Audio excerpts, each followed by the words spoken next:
Hello दोस्तों, you are welcome. आपका एक बार फिर स्वागत है मेरे YouTube channel the learning academy में। और आज का ये वीडियो ग्रामर सीरीज़ के फ्यूचर कॉन्टिन्यूस टेंस से रिलेटेड है। आज के इस वीडियो में हम सीखेंगे फ्यूचर कॉन्टिन्यूस टेंस। इससे पहले मैं आपको प्रेजेंट टेंस के सभी part, present indefinite, present continuous, present perfect और प्रेजेंट परफेक्ट कॉन्टिन्यूस, और पास्ट टेंस के सभी part, past indefinite, past continuous, past perfect और पास्ट परफेक्ट कॉन्टिन्यूस, और फ्यूचर का फ्यूचर इंडेफिनिट टेंस भी करा चुका हूँ। तो इसलिए आज हम करेंगे फ्यूचर टेंस का second part, future continuous tense. जैसे कि आप जानते हैं कि अगर हमें ट्रांसलेशन सीखनी है, अच्छी इंग्लिश सीखनी है, तो सभी टेंसेस बहुत इंपॉर्टेंट होते हैं हमारे लिए। All the tenses are very important and necessary if you want to learn how to speak or write English. अच्छी इंग्लिश बोलने या सीखने के लिए सभी टेंस जरूरी होते हैं। तो अगर हम टेंस के हैं और उसमें हम फ्यूचर टेंस के बारे में बात करते हैं, तो फ्यूचर टेंस में आज का टेंस है फ्यूचर कॉन्टिन्यूस टेंस। यह टेंस हमें फ्यूचर में, मतलब भविष्य में होने वाले ऐसे काम के बारे में बताता है जो लगातार चल रहा होता है, क्योंकि कॉन्टिन्यूस का मतलब ही होता है किसी काम का लगातार चलते रहना। जैसे कि आप जानते हैं कि सभी टेंस बहुत इंपॉर्टेंट है। तो इस टेंस में जो आज हम फ्यूचर कॉन्टिन्यूस टेंस करने जा रहे हैं, इसमें हम सीखेंगे विल बी का यूज़, यानी हेल्पिंग वर्ब विल के साथ बी का यूज़ होगा जो हमें कॉन्टिन्यूस के बारे में बताएगा। तो अगर हम फ्यूचर कॉन्टिन्यूस टेंस की पहचान के बारे में बात करें, तो इसकी पहचान है रहा होगा, रही होगी, रहे होंगे। और इस टेंस कि अगर हम रूल्स ऑफ ट्रांसलेशन के बारे में बात करें, क्योंकि किसी भी टेंस की ट्रांसलेशन करने के लिए उसके रूल्स ऑफ ट्रांसलेशन को जानना बहुत ज़रूरी है, क्योंकि rules of translation he structures होते हैं। तो अगर हम इसके सिंपल सेंटेंस के रूल के बारे में बात करें, तो उसका रूल है सब्जेक्ट प्लस शैल या will plus be plus V1 plus ING plus object. अगर हम इस टेंस के निगेटिव सेंटेंस के बारे में बात करें, तो उसका रूल है सब्जेक्ट प्लस शैल विल, उसके बाद नोट, फिर बी, फिर V1 प्लस ING और फिर ऑब्जेक्ट। अगर हम बात करें इसके इंटेरोगेटिव सेंटेंसेस के बारे में, तो इंटेरोगेटिव का रूल है शैल विल, यानी हेल्पिंग वर्ब आपने सब्जेक्ट से पहले लगानी है शैल विल, फिर सब्जेक्ट, फिर बी, फिर V1 ING, फिर ऑब्जेक्ट और लास्ट में इंटेरोगेशन मार्क, क्वेश्चन मार्क। अगर हम बात करें इसके इंटेरोगेटिव निगेटिव सेंटेंसेस की, तो उसका रूल है शैल या विल प्लस सब्जेक्ट, क्योंकि एक निगेटिव सेंटेंस भी है इसलिए सब्जेक्ट के बाद आपने नोट लगाना है, फिर बी, फिर V1 plus ING plus object, last में क्वेश्चन मार्क। और इसका लास्ट एक रूल हो सकता है interrogative with WH family words. WH family words like what, where, when, which, whom, whose. और उसके बाद आपने हेल्पिंग वर्ब शैल विल का यूज़ करना है, फिर सब्जेक्ट, फिर बी, फिर V1 plus ING plus object.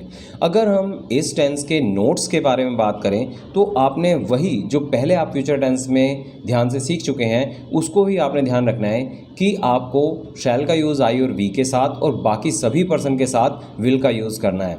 लेकिन क्योंकि बोलते और लिखते हुए ये कोई ज़रूरी नहीं है कि हम शैल का यूज़ भी करें। मॉडर्न इंग्लिश में केवल विल का यूज़ ही इनफ है। तो आप आज के इस सेंटेंस में केवल विल का यूज़ ही फ्यूचर कॉन्टिन्यूस के सेंटेंसेस में देखेंगे। तो जैसे हम इसके कुछ एग्जाम्पल लेते हैं रूल के साथ। जैसे अगर हम सिंपल सेंटेंस करते हैं, तो उसका रूल है subject plus shell will be plus V1 plus ING object, जिसके कुछ एग्जाम्पल्स हैं। जैसे नंबर 1, वह चाचा से बात कर रहा होगा। इसकी translation he will be talking to uncle. वह आज कार खरीद रहा होगा। He will be buying a car today. Ram कपड़े धो रहा होगा। Ram will be washing clothes. वह खाना बना रही होगी। She will be cooking food. मैं चाय पी रहा हूँगा। I will be taking tea. तो ये सभी सेंटेंस फ्यूचर कॉन्टिन्यूस के सिंपल सेंटेंसेस को बताते हैं, जिसमें हम हेल्पिंग वर्ब विल का यूज़ कर सिंपल सेंटेंसेस को बनाते हैं। और इन सेंटेंस में हम केवल वर्ब की फर्स्ट फॉर्म के साथ ING का यूज़ करते हैं, क्योंकि कॉन्टिन्यूस टेंस का मतलब ही होता है किसी एक्शन का लगातार होना। तो जब वर्ब की फर्स्ट फॉर्म के साथ ING का यूज़ किया जाता है, तो वो हमें बताता है कि कोई एक्शन कॉन्टिन्यूसली चल रहा है, लगातार हो रहा है। तो ये सभी एग्जाम्पल जो मैंने आपको बताए, ये फ्यूचर कॉन्टिन्यूस के सिंपल सेंटेंसेस से रिलेटेड हैं। पहचान के अनुसार इन सभी हिंदी के सेंटेंसेस के लास्ट में रहा होगा, रही होंगी या रहे होंगे आदि आते हैं। अब हम बात करते हैं इसके निगेटिव सेंटेंसेस के बारे में, जिसका रूल है सब्जेक्ट प्लस शैल या will plus not plus be plus V1 plus ING plus object. अगर इसके कुछ एग्जाम्पल्स को देखें, तो फर्स्ट एग्जाम्पल है वह लोगों से बात नहीं कर रहा होगा।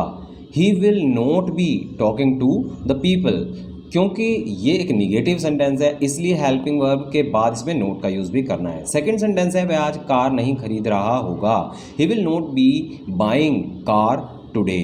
नेक्स्ट सेंटेंस है राम कपड़े नहीं धो रहा होगा, Ram will not be washing clothes. वह खाना नहीं बना रही होगी, she will not be cooking food. मैं चाय नहीं पी रहा हूँगा, I will not be taking tea. तो ये सभी सेंटेंसेस निगेटिव सेंटेंसेस हैं जो हमें बताते हैं कि कोई एक्शन कॉन्टीन्यूस में नहीं हो रहा होगा। मीन्स सभी सेंटेंस कॉन्टीन्यूस हैं लेकिन सभी सेंटेंस निगेटिव सेंटेंसेस के रूल से बने हैं क्योंकि सभी सेंटेंसेस में नोट का यूज़ किया गया है। तो इसी प्रकार आपने सभी निगेटिव सेंटेंसेस बनाने हैं जिनमें आपने कॉन्टीन्यूस वर्ब यानी आईएनजी वर्ब का यूज़ करना है और अपने सेंटेंस में अंत में हिंदी में रहा होगा, रहे होंगे, रही होगी में से कुछ लिखना है। अब हम बात करते हैं इसके इंटेरोगेटिव सेंटेंसेस के बारे में जिसका रूल है शैल या will plus subject plus be plus V1 plus ING plus object और लास्ट में क्वेश्चन मार्क। क्योंकि यह एक इंटेरोगेटिव सेंटेंस है इसलिए लास्ट में आपने क्वेश्चन मार्क भी लगाना है। अब बात करते हैं इसके कुछ एग्जाम्पल्स की। तो फ्यूचर कॉन्टिन्यूस टेंस के इंटेरोगेटिव सेंटेंसेस के कुछ एग्जाम्पल्स हैं जैसे क्या वह राम से बात कर रहा होगा, will he be talking to Ram. क्या वह आज घर बेच रहा होगा, will he be selling house today. क्या रामू कपड़े खरीद रहा होगा, will Ramu be buying clothes. क्या वह कहाँ जा रही होगी, where will she be going. क्योंकि ये एक WH फैमिली का इंटेरोगेटिव सेंटेंस है इसलिए आपने कहाँ जो वर्ड है उसका इंग्लिश में मीनिंग होता है वेयर, तो वो आपने हेल्पिंग वर्ब से पहले लगाना है where will she be going. वह चाय कब पी रहा होगा, कब ये एक इंटेरोगेशन वर्ड है जो इंटेरोगेटिव सेंटेंस के बारे में बताता है जिसका मीनिंग होता है व्हेन। तो आप इस सेंटेंस को कुछ इस तरीके से बनाएंगे, when will he B taking T, वह चाय कब पी रहा होगा। तो जैसे कि आपने देखा ये सभी एग्जाम्पल्स हैं इंटेरोगेटिव सेंटेंसेस के। अब हम बात करते हैं इंटेरोगेटिव निगेटिव सेंटेंसेस की।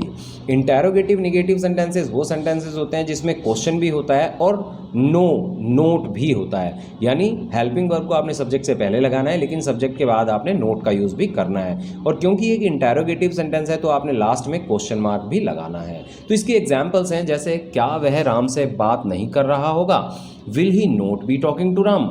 हेल्पिंग वर्ब विल आपने सब्जेक्ट से पहले और नोट सब्जेक्ट के बाद लगाना है। क्या वह आज घर नहीं बेच रहा होगा, will he not be selling house today. क्या रामू कपड़े नहीं खरीद रहा होगा, will Ramu not be buying clothes. वह वहाँ क्यों नहीं जा रही होगी, why will she not be going there. वह किससे बात नहीं कर रही होगी, whom will she not be talking to.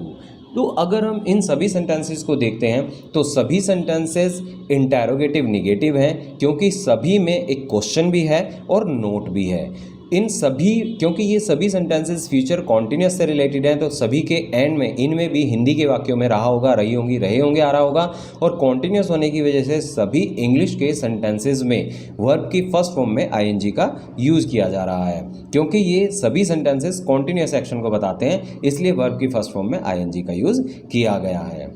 अब हम बात करते हैं कुछ एग्जाम्पल्स की, कुछ प्रैक्टिस के लिए जो आप घर से कर सकते हैं, करके देख सकते हैं ताकि आप अच्छे से इस टेंस को समझ सकें। तो इसके कुछ एग्जाम्पल्स जो मैंने दिए हैं आप इनको नोट कर सकते हैं। जैसे फर्स्ट है, मैं आज एक नई दुकान खोल रहा हूँगा, वह 2 दिन बाद यहाँ आ रही होगी।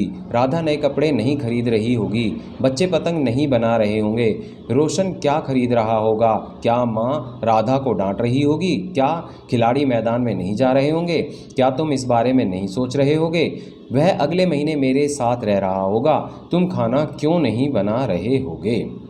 तो ये सब रूल्स हैं, तो ये सब सेंटेंसेस हैं जिन्हें आप घर पे प्रैक्टिस कर सकते हैं। क्योंकि ये सभी सेंटेंसेस प्रैक्टिस के लिए दिए गए हैं इसलिए अगर आप इनकी घर पे प्रैक्टिस करते हैं तो आप इस टेंस को बहुत अच्छे से समझ सकते हैं। तो ये था future continuous tense. I hope that you would have understood this tense very easily, clearly and comfortably. मैं आपसे रिक्वेस्ट करता हूं कि प्लीज़ मेरे चैनल को सब्सक्राइब करें और शेयर करें ताकि ये ज़्यादा से ज़्यादा स्टूडेंट्स तक, ज़्यादा से ज़्यादा लर्नर्स तक पहुंच सके और वो इसका फ़ायदा उठा सकें। Thanks for watching.